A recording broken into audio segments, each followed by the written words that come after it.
Thank you for visiting Utique Bridal. This is part 2 of the Rustic Ring Bearer Pillow. You can view part 1 on how I created the ribbon spider roses by clicking in the link below or click on the link at the end of the video.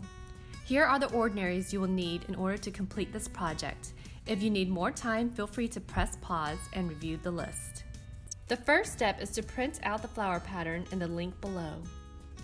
Next, you will cut the pattern following the outside lines. Now I'm going to cut out the 3 circles in the center of the pattern.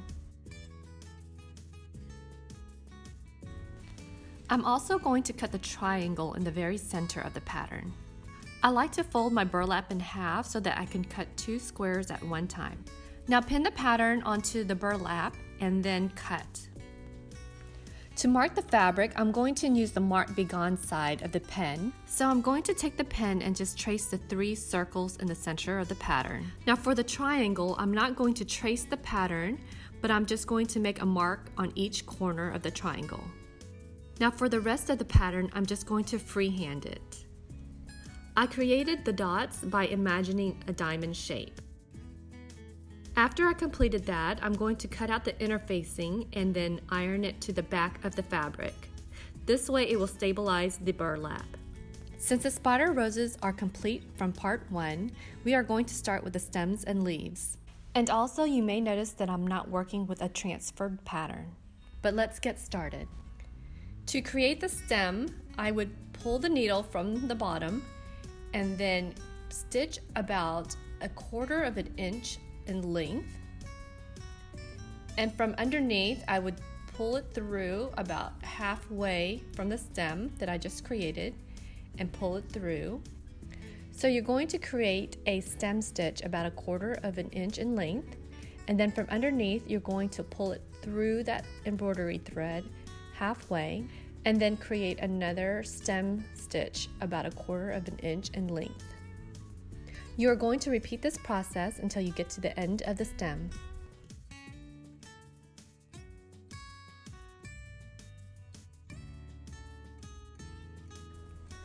Now to create the leaf, I'm going to pull a stitch through a little bit lower and to one side of the stem, and then pull it down to the bottom of the leaf.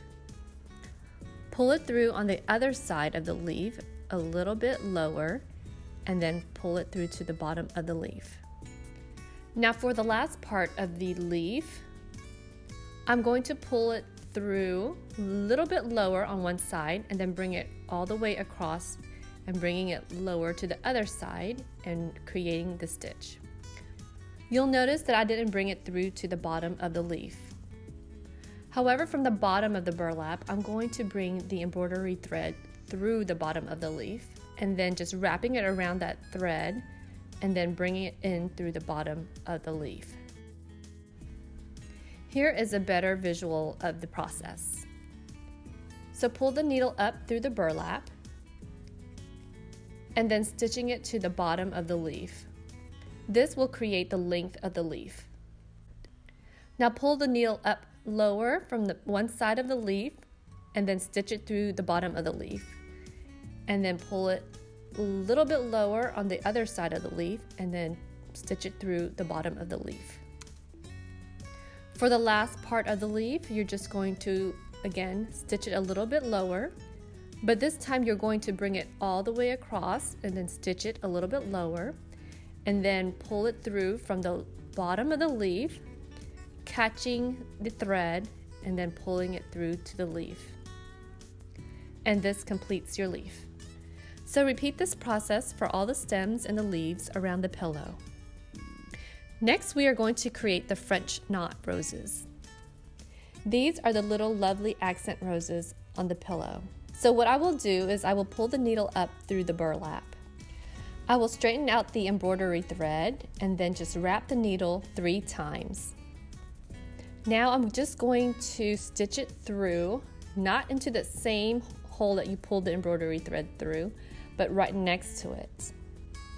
And then I'm just going to pull it through and you'll see a little French knot rose being created. You're going to stitch up right next to the rose and then pull it through the center to stabilize the rose.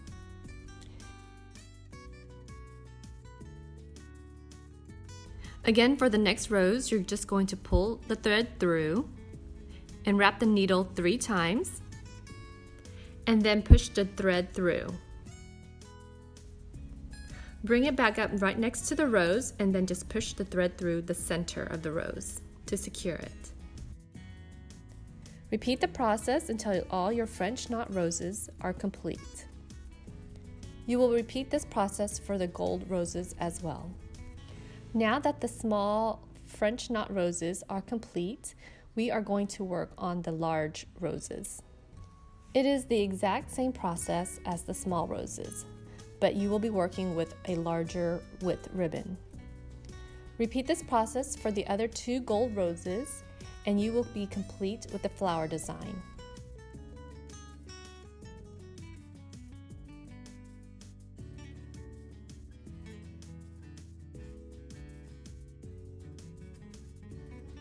Now to add the final design touches of the twine and the lace, I am going to cut the twine about 21 inches in length.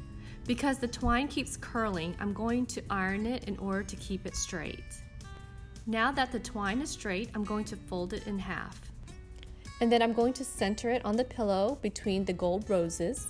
From the back, I'm going to pull the thread through and then wrap it around the twine, and then pulling it through again to the center of the pillow.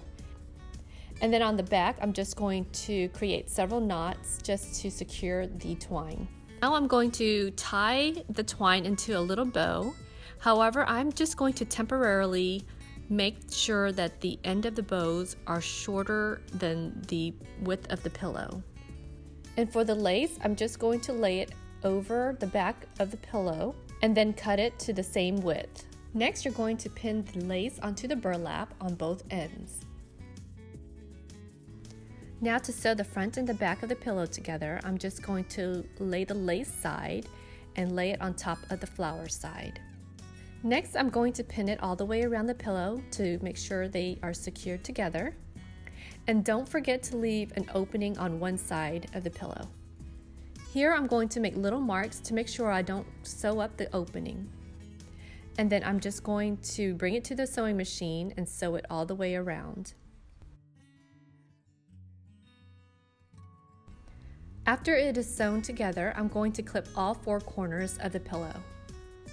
Make sure not to cut into the thread where the corners meet.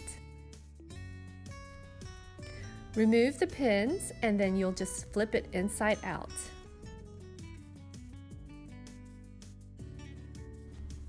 And now we're going to stuff it up with the polyfill, and make sure you get the corners of the pillows.